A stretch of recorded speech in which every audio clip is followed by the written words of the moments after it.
Right. I'm going to build a business that can make $50,000 a year in this very kitchen that I'm in right now. And here's the thing. In the last 5 years, I've started a lot of businesses, from phone shops, Airbnb, cleaning businesses, you name it. But here's the truth. A lot of people online make starting businesses look so easy. How did this guy turn a couple grand into an $8 million a year security? And can anyone turn their backyard into a six-figure business? We did over $1 million. From my experience, not all the businesses I've started have been successful. Here's the thing. I have this business idea that's been stuck in my head for the last 5 years. This sauce company makes more than 1,000 crores in revenue. We've doubled our revenue every year. And the crazy part is you could do it all while working a full-time job. Launched their hot sauce business in April. In merely 8 months, the Toronto startup sold over 5,000 bottles. Well, in this video, I'm going to build a sauce business from scratch, from branding, promoting, to eventually ending up putting the product on the shelf. And at the end of the video, we are going to find out how much money we've spent and how much money we've made. Right.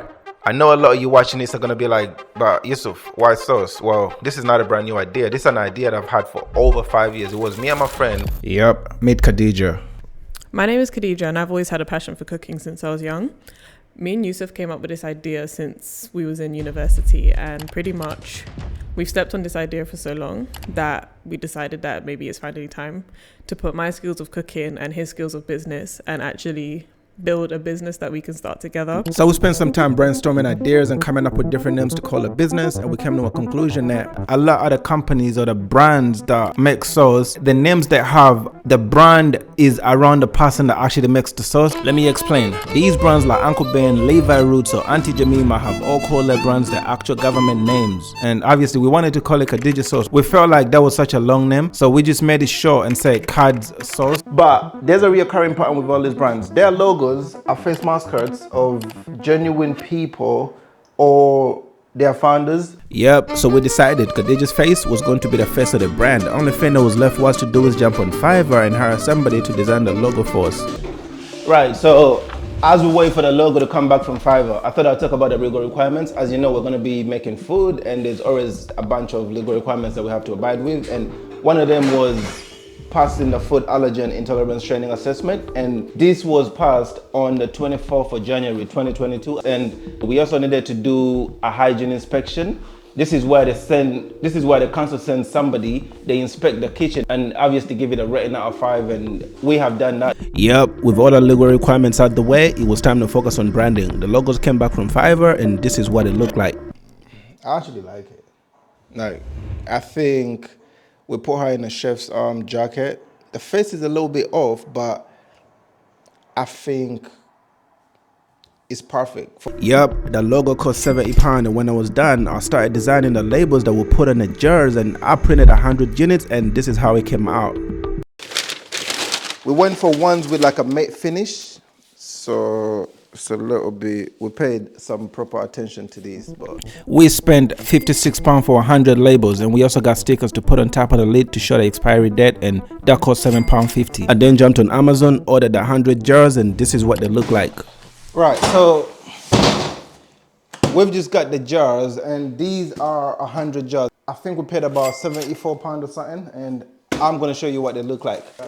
And these is one of the jars. They all look the same, and I'm actually very happy with how they came out. And then they come with like golden lids. I don't know if you lot can see. And then obviously we put our label on them.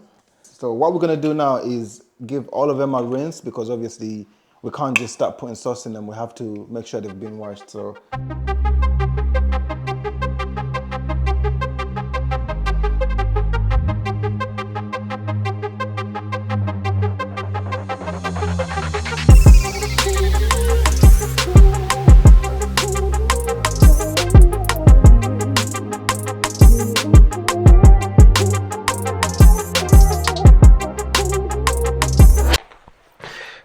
right, so we've just finished buying the ingredients, and we have spent a total of £44.80, and we bought a bunch of fresh ingredients. Like, these are the ingredients that we bought to start making the sauce, and next thing that we had to do was start making the actual sauce.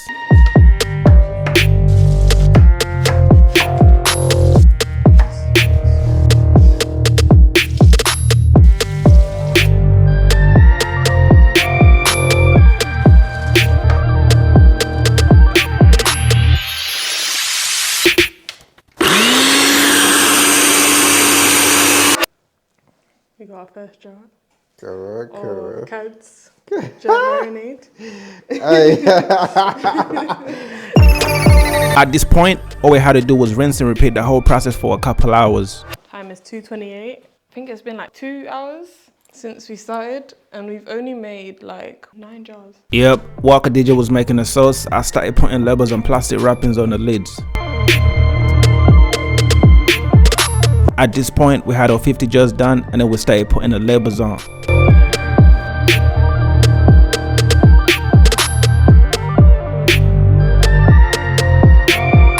And then we put on the expiry date of each individual jar.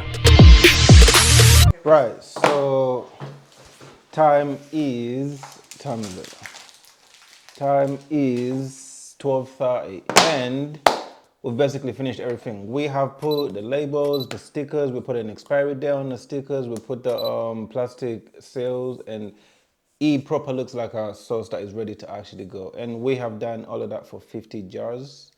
It's taken us 11 hours to do 50 jars, but I'm happy with what it came out, you know. So next thing is getting these to the consumers. Somehow we need to sell all 50. So we now have the product, and I'm genuinely happy with how it came out. And the only thing that is left to do now is find a way to promote it and get it to the consumer. And you're gonna see me try different ways in this video, but the first one that comes to mind is somehow getting this product into retail. And when I say retail, I don't mean like Walmart, Asda, or Tesco. No, I mean like local stores or Afro shops or Caribbean shops. And I'm going to go to them and ask them if they can have my product on the shelf. And the idea is to give them an incentive that they cannot decline. So for every product they sell, they're going to take £2. We are selling the product for $4.99. So for every £5 they sell, they're going to take £2. And then I tell them, look, you don't need to give me nothing up front. I'll give you the products. You don't have to pay me. And then I'll come back in a week. If you've sold, for every product you've sold,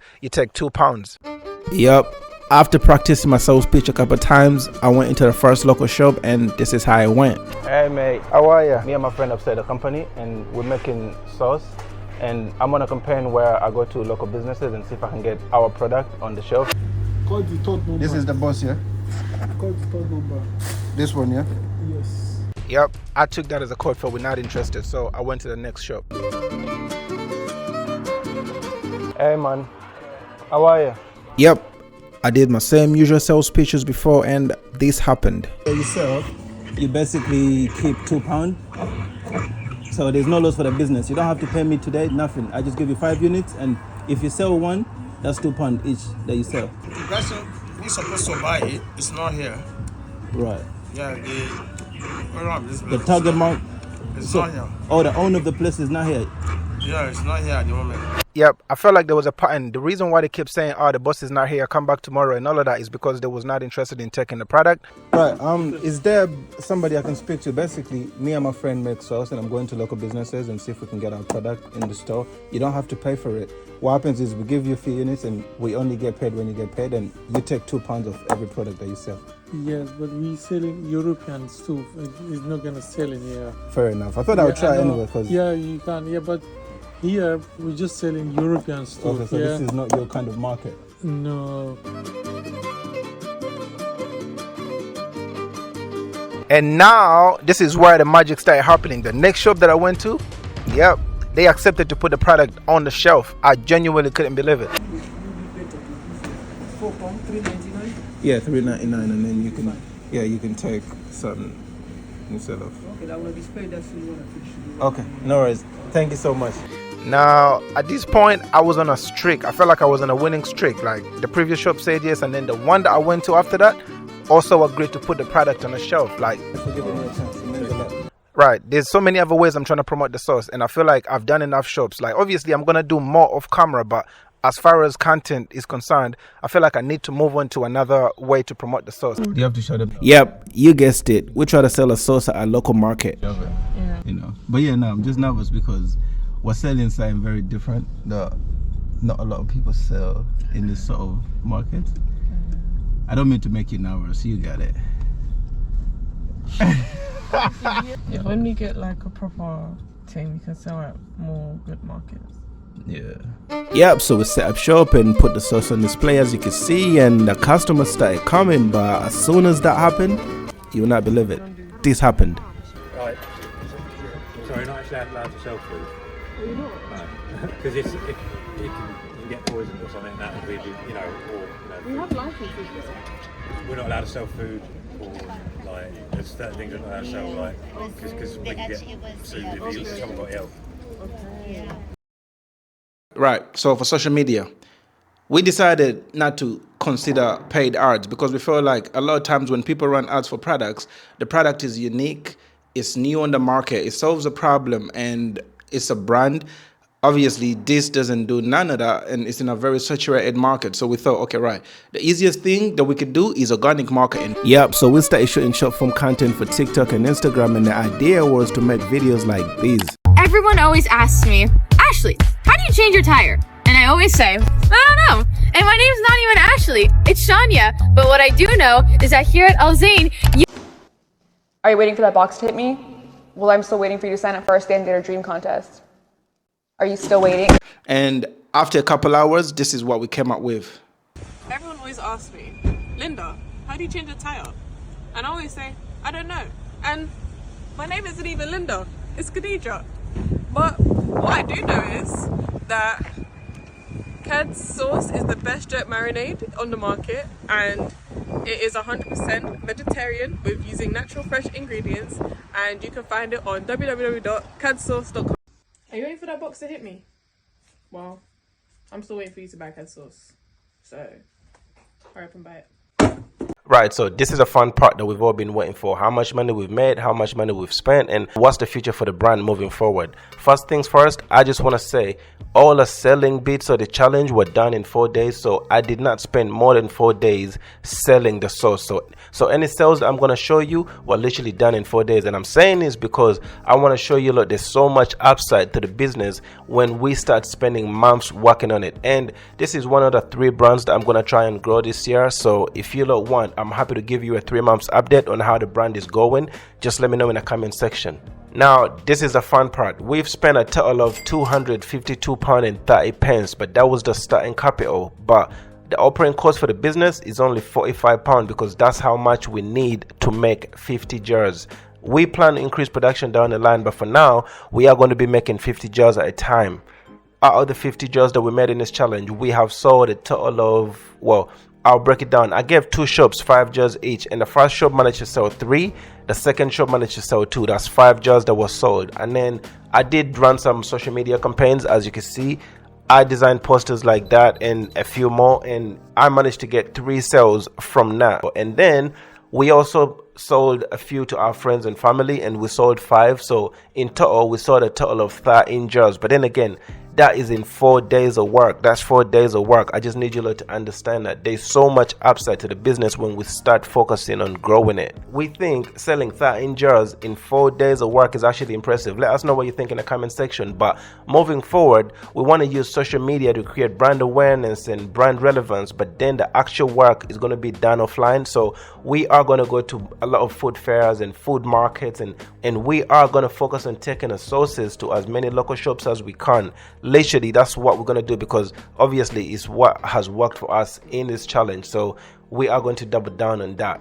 Again, if you're watching this and you have any suggestions on how we can promote the sauce, just let me know in the comment section. We think if we add new products to the brand and then scale it perfectly fine, there is a possibility we can make 50,000 a year. Because if you think about it, for us to make 50,000 a year, we just need to sell 10,000 units. And 10,000 seems a lot, but it's really not. If you focus on social media and all of these other things, genuinely, it's possible. So we've given ourselves 24 months to get to a point where we can sell 10,000 jars. That's it for this video. If you enjoyed it, don't forget to like and comment. If you're new here, don't forget to subscribe. Thanks for watching.